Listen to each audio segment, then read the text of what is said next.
So let's go down the checklist. We want something cool, unique, and different. Check, check, check.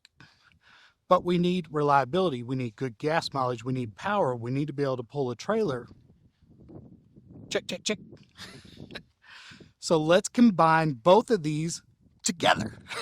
How cool would that be? Welcome back to the channel. If you're new to the channel, my name's Dean, and I pretty much build all kinds of crazy stuff.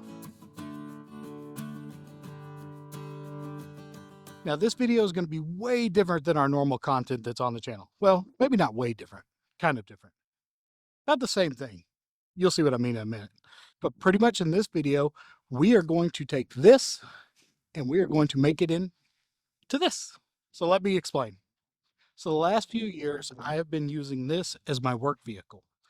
And I've also been using it for all of our foster animals and our dogs. So for those of y'all that have been following the channel for a while, y'all know we have 5 Mastiffs. A few of them have been foster fills, and then we also foster on top of that. And sometimes we will have as many as 8 Mastiffs here in the house. And that's a lot of really big dogs.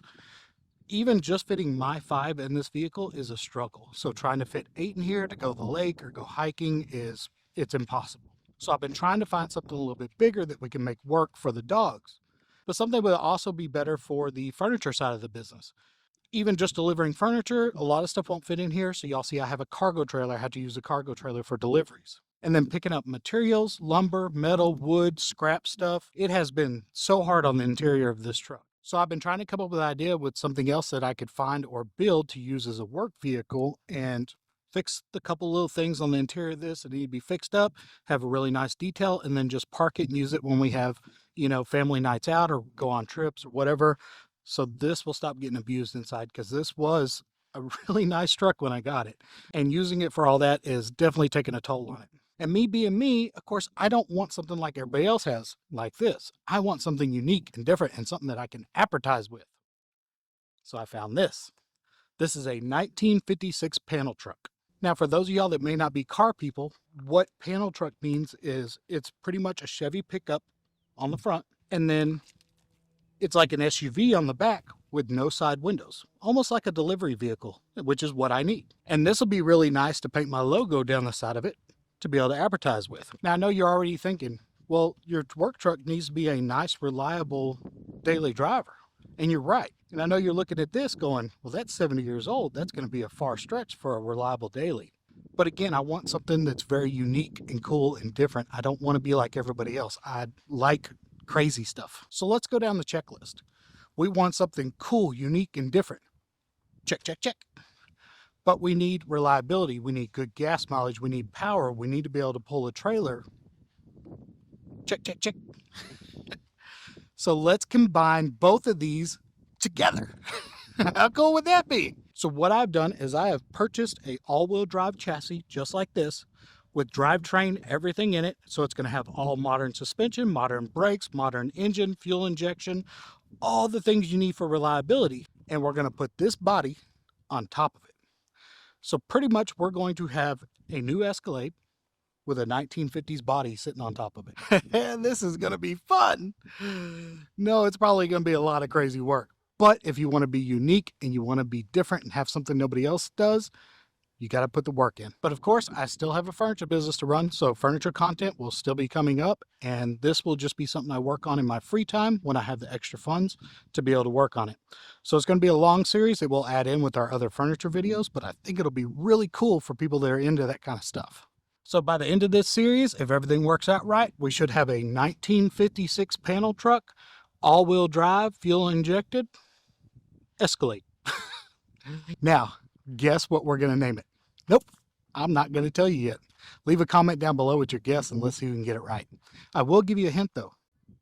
This is going to be so freaking cool. Now I'll post up a little bead roll video here. We can do a walk around the truck to show you everything it has to offer. 99.9% of the people out there would be terrified of this thing. And it may have been a huge mistake, or it may be really cool. We'll find out. Now I'm going to go ahead and start taking off all the metal interior parts that I can and get them soaking in that Vapo Rust Eliminator stuff from Harbor Freight. Works really good. Everything on the inside and outside, as you'll see in that video, all has surface rust on it. So anything I can get in that solution and not have to sit there and use a wire brush on, I'm going to. So we'll get that stuff soaking. and then we'll start ordering some parts. And my LS style fuel injected motor is already here. My entire chassis should be here tomorrow. So we'll start ordering some parts and getting a game plan together, and hope y'all enjoy this content.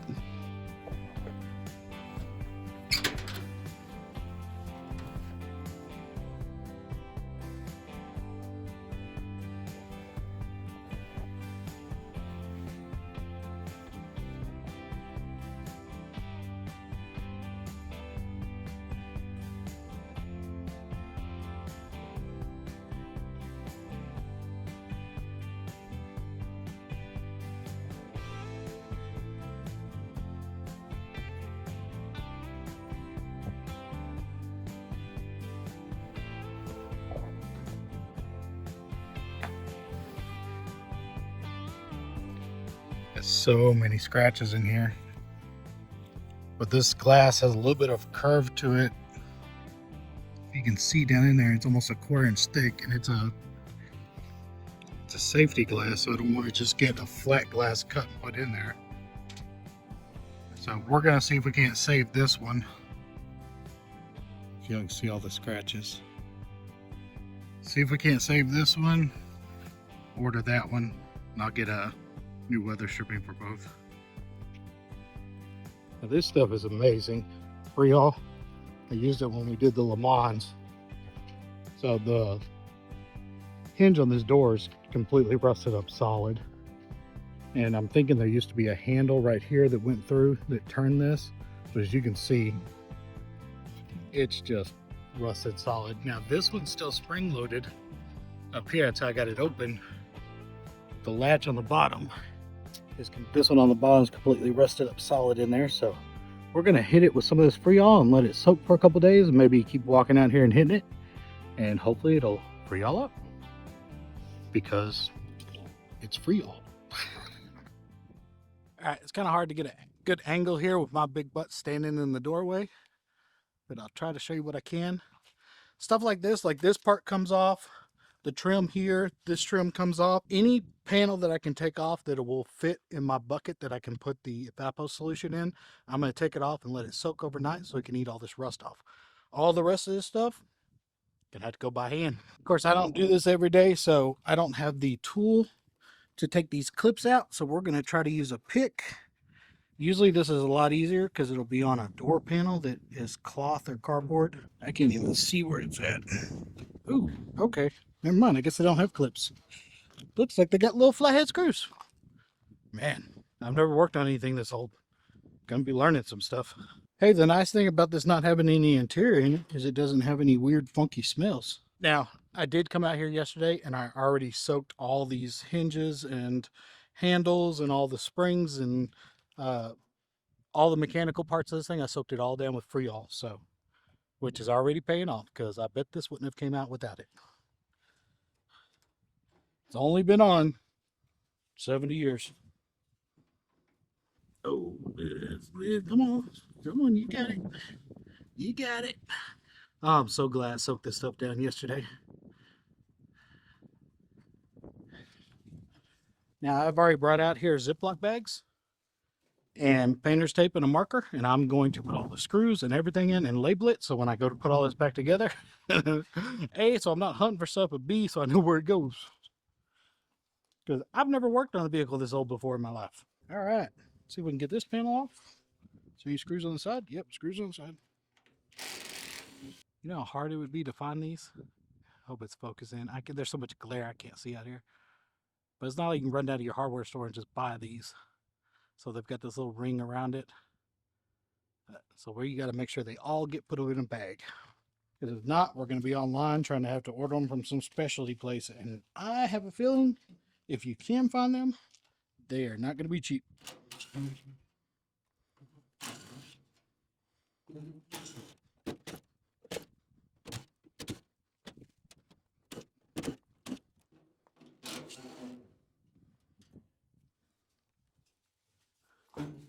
Get them put in the bag.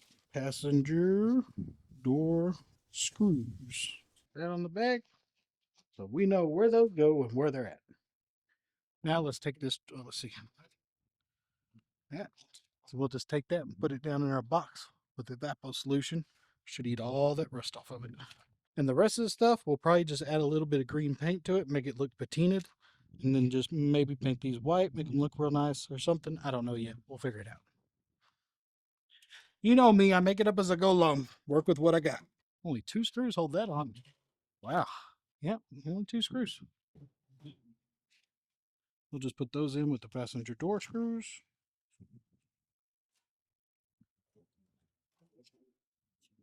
And we'll soak that too. All right, I know it's hard for y'all to see what I'm doing because I'm huge and this doorway's small, but I'm going to go do the driver's door the same way. That's going to be a little more difficult because that door right now doesn't open all the way. And then I'm going to try to take this trim off around the dash, but these screws are severely rusted, so I may have to drill those out. I don't know yet. This is the Harbor Freight Vaporust. I'm sure y'all have seen a lot of videos on this stuff. It's, you know, good for the environment and everything else, which would make you think it wouldn't be good at removing rust, but man, does it work good. And you can reuse it over and over again. Even when it starts looking nasty, it'll still do its job.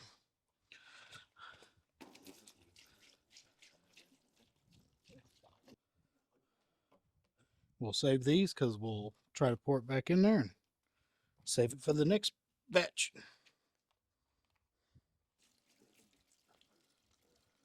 Yeah, probably could use with a third, but we'll see how that does.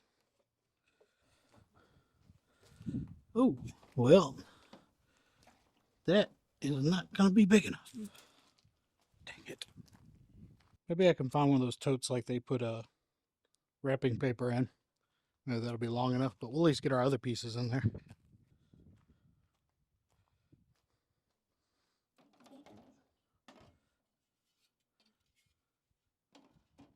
All right, well, that didn't work out well. I'm going to need to get some more Vaporust, and I'm going to need to get a thicker container. So, to be continued.